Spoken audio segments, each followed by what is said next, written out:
So today we wanted to talk about short-term gain that ends up with long-term disappointment. Okay.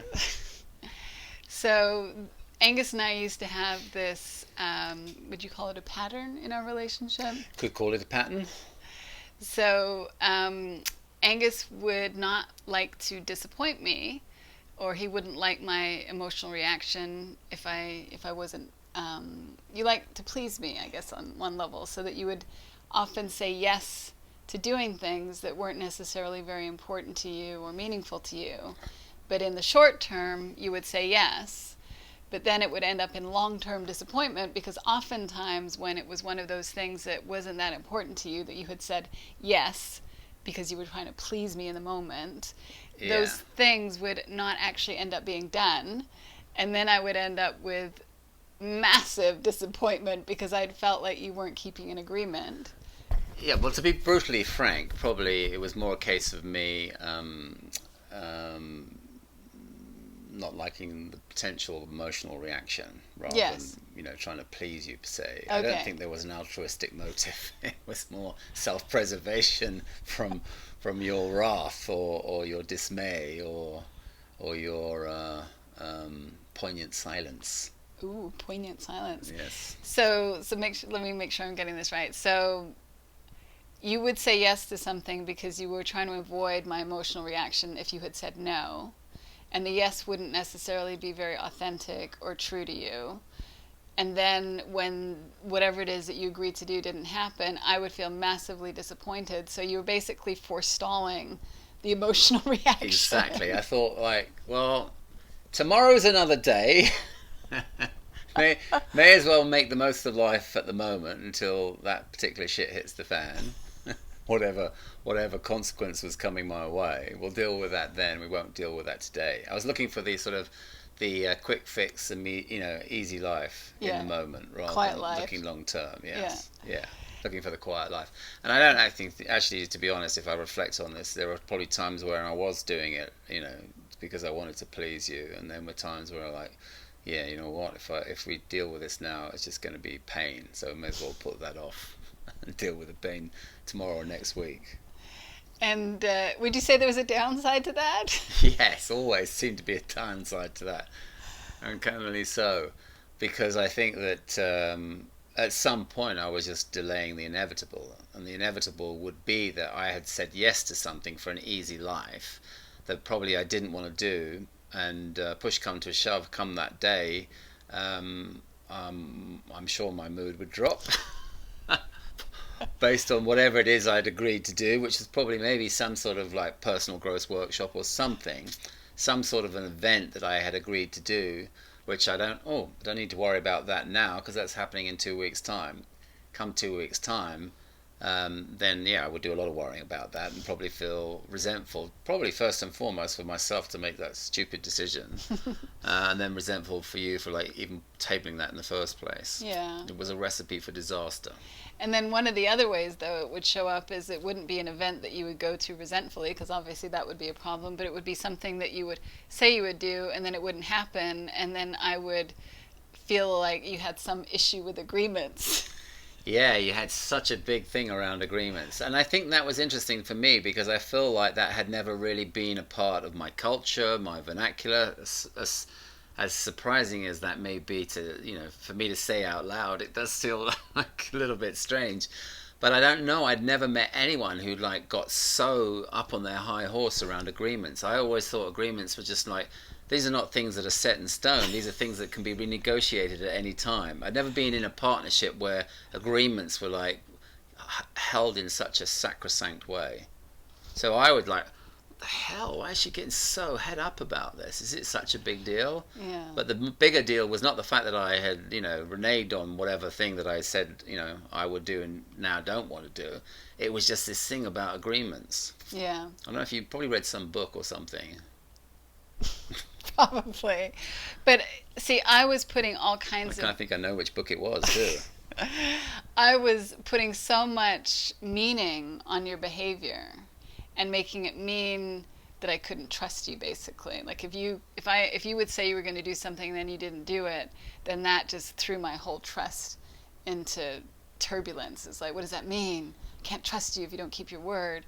And so I was just putting all these kind of layers, and ultimately we were both, one, you were saying things that you would do that you didn't really ever mean you were going to do for an easy life, which is not a good thing. And two, I wasn't understanding the more laissez-faire way that you would say that, yeah, that seems like a good idea. And I would think that that was an agreement when it wasn't really an agreement in the moment. Yeah. But I do think that what has helped significantly, well, I guess two things have helped, but one is that I feel like you're much more willing these days to be honest with me. Mm-hmm. And if you don't want to do something, you'll just kind of not try and have the quiet life in the moment. You'll tell me right away. Yes. Yeah. No, ultimately, I've proven to myself that that's the better route. Route. Where am I? I'm in America or the UK? I guess I'll go with the American way, the Which route. way? Oh, I say route. Yeah. Must oh, be you do? Canadian. Oh, it must be. And then secondly, I have learned to clarify with you if it's an agreement. And usually when I check things, it will get clear. It's like, well, no, that's not something that I've written in stone. Why is that so funny? Because you won't write anything in stone. Basically, you don't make any agreements anymore. Right. That's true. I got very good at not making agreements. You have. Which has actually been really helpful. Yeah, I won't be forced into a corner on the agreement front now. Nope, that's not an agreement. That lesson. Yeah. Yeah. But it's really, I guess I was perhaps more assertive about what I thought was my need or my importance, and you were sort of not as assertive about what your needs were, and so having more equality in that's been helpful. Yeah. Am I allowed to go off on a bit of a tangent? Yes. So this is kind of like, this is coming forward for me now in a more fresh way, I feel. So I feel like I want to go off on this tangent. But in a sense, I feel like you were always looking for me, or I was going to be a way where you could fill that void. You could find that happiness. Like for me, I feel like because I was your nearest and dearest, you were looking for an opportunity for me to make you feel happy. So when I fell short, and that was around this area of agreements, failing to sort of like, show up and do whatever said event is like that really hurt you, and kind of like, to me, in my, in the way that I was seeing it at the time, like that's way over the top in terms of the reaction. But I feel like this is what I see now, is that I feel like a lot of couples, in the way that they kind of separate themselves from their spirituality, the way that they separate from their essential nature, and allow their ego to rule the roost and kind of put all their eggs in that basket. They kind of live in a world that is full of concepts, standards, and expectations. And your standards and expectations were very lofty around agreements. Is that in that world, and letting the ego rule the roost, when you, in that situation, you're still looking for happiness. But you're kind of looking for it in all the wrong places. You're not looking towards your essential nature, where it is an innate part of who you are, of whom we all are. But you're looking at it, and you're trying to find it in other people or other things. So I don't know, this week I've been often saying how it's like that person looking, they think they'll find happiness when they buy that Ferrari. They don't. They buy a Bentley thinking they'll find happiness, and they don't. And you can apply that in all sorts of situations, but I think it also applies to relationship. It's that sense we're going to find something in the material world, something in the external world that's going to bring us happiness. And that happiness is only going to ever come through looking within. So you were looking for that happiness from me, and I'm falling radically short. And then there's a reaction to it. And I think that's just the misunderstanding. I think that's what happens with a lot of relationship. It's still looking for that relationship Ferrari or Bentley. And it's never going to be found in the relationship. No one can be expected to fix or fill that void. That can only be fixed or filled by looking towards our essential nature, where there is no judgment. There's just innate well-being.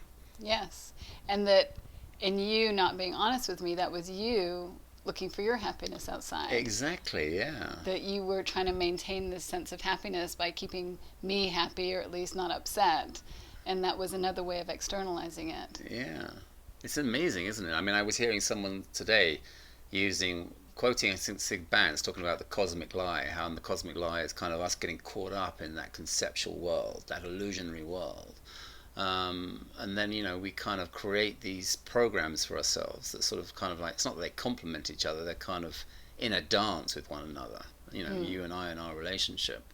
And we get defended and we get behind our embattlements, and then it becomes this sort of unhealthy normal. But that's all the cosmic lie. Yeah. Really, the truth is to look towards our essential nature, where there is none of that judgment. There's just love and compassion. Yeah. That's our essential nature as a couple. Yeah. And that's why when I was getting so worked up about you not keeping agreements, it was me so caught up in that cosmic lie that somehow my well-being was dependent on you always keeping agreements. Yeah. And that ultimately the learning is that that can never be taken away from me. That it's not even about trusting you, it's about trusting that innate well-being, that state of love that is our true nature. Yeah. Beautifully said. Well, take care, everyone. Take care.